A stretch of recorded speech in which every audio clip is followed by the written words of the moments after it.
Hello అండి, welcome to my channel. ఈరోజు వీడియోలో అయితే గోంగూర బోటీని ఎలా తయారు చేసుకోవాలో అయితే చెప్తానండి. చాలా టేస్టీగా ఉంటుంది. దీనికైతే ముందుగా ఒక గోంగూర కట్టని బాగా వలుచుకొని వాటర్లో ఒక 2 సార్లు నీట్గా వాష్ చేసేసుకున్నాక ఒక చిన్న పాత్రలో అయితే దీన్ని తీసుకొని సపరేట్గా మనం బాయిల్ చేసుకోవాల్సి ఉంటుందండి. ఇంట్లో మనం గోంగూర బోటీ చేసుకొని తిన్నామంటే అంత రుచిగా ఉంటుంది. మనం బయట తిన్నా కూడా మనకైతే ఇంత టేస్ట్ రాదండి. సో ఇప్పుడైతే ఈ గోంగూరలో ఒక గ్లాసు వాటర్ వేసి బాగా మెత్తగా అయితే ఉడకపెట్టుకోవాలి. సో ఇప్పుడైతే మనం బోటీని అయితే రెడీ చేసేసుకున్నామండి. ఈ బోటీ అంతా క్లీన్ చేయడానికి మినిమం 2 అవర్స్ పట్టిందండి. దీన్ని నీట్గా హాట్ వాటర్లో క్లీన్ చేసుకొని 1-2-3 సార్లు నీట్గా కడుక్కున్నామంటే మనకు మొత్తం బాగా క్లీన్ అయిపోతుందండి. దీన్ని అయితే నేను కుక్కర్లో ఉడకపెట్టుకుంటున్నాను. సో కుక్కర్లో మొత్తం బోటీ వేసేసుకొని ఇందులో టేస్ట్కి సరిపడా సాల్ట్ అయితే వేసేసుకోవాలండి. సాల్ట్ వేసుకొని వాటర్ అయితే యాడ్ చేసుకోవాలి. సో వాటర్ అనేది కొద్దిగానే యాడ్ చేసుకోండి. సో వాటర్ తర్వాత ఇందులోకి పసుపు కూడా వేసుకోవాలండి. పసుపు వేసుకోవడం వల్ల మనకు కొద్దిగా నీసు వాసన అనేది రాకుండా ఉంటుంది.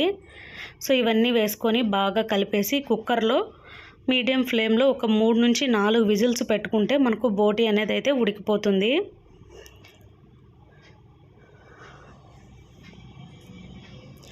సో చూసారు కదా, ఇక్కడ బోటీ అయితే బాగా ఉడికిపోయింది. ఇప్పుడు పక్కన ఒక ప్యాన్ పెట్టేసుకొని అందులో ఆయిల్ వేసుకోవాలి. ఆయిల్ బాగా వేడెక్కిన తర్వాత ఇందులోకి పచ్చిమిర్చిని అయితే యాడ్ చేస్తున్నాను. ఇక పచ్చిమిర్చి వేసిన ఒక 2 నిమిషాలకైతే ఆనియన్స్ని కూడా వేసేసుకోవాలి. ఆనియన్స్ అనేటివి మనకు మంచి రంగు వచ్చేంత వరకు అయితే ఫ్రై చేసుకోవాలండి. సో మనకు బోటీ అనేది మెత్తగా కుక్ అవ్వాలి. మనం ఇట్లా తుంచామంటే తునిగిపోవాలి, అలాగా కుక్ చేసుకోవాలండి. మరి గట్టిగా ఉంటే టేస్ట్ అనేది అస్సలు బాగోదు. సో చూసారు కదా, ఇది ఇలా వించామంటే అట్లా విరిగిపోయి అంత బాగా కుక్ అయిపోయిందనమాట. సో ఇలాగ కుక్ చేసుకుంటే మనకు టేస్ట్ అనేది చాలా బాగుంటుంది. సో ఇప్పుడు ఆనియన్స్లోకి కొద్దిగా అల్లం పేస్ట్ వేసి పచ్చివాసన పోయేంత వరకు అయితే ఫ్రై చేసేసుకోవాలండి. సో ఇది బాగా ఫ్రై అవుతుంది అనే టైంలో ఇందులోకి మనం బోటీని అయితే యాడ్ చేసుకోవాలి. చాలా టేస్టీగా ఉంటుందని మనం బయట తింటే కూడా ఇంత రుచి అయితే అస్సలు రాదు. కాకపోతే క్లీన్ చేసుకోవడం కొద్దిగా ప్రాసెస్ అనే కానీ మనం ఇంట్లో కుక్ చేసుకొని తింటే టేస్ట్ అనేది అంత బాగుంటుంది. ఇప్పుడు బోటీని అయితే డైరెక్ట్గా ఇందులో వేసేసి ఆయిల్లోనే ఒక 10 నిమిషాలు అయితే బాగా కలుపుకొని కుక్ చేసుకోవాలండి. ఇది ఆయిల్లో కుక్ అవ్వడం వల్ల టేస్ట్ అనేది బోటీకి మరింత బాగుంటుంది.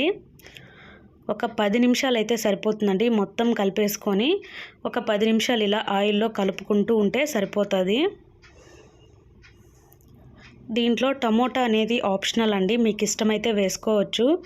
నేనైతే ఇక్కడ ఒక హాఫ్ టమోటానైతే కట్ చేసి వేస్తున్నాను. ఇది పూర్తిగా ఆప్షనల్. మీకు ఇష్టం ఉంటే టమోటాను ఒకటైతే యాడ్ చేసుకోండి.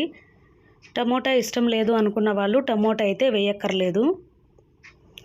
నేనైతే హాఫ్ వేసుకొని మొత్తం కలిపేసుకున్నాను.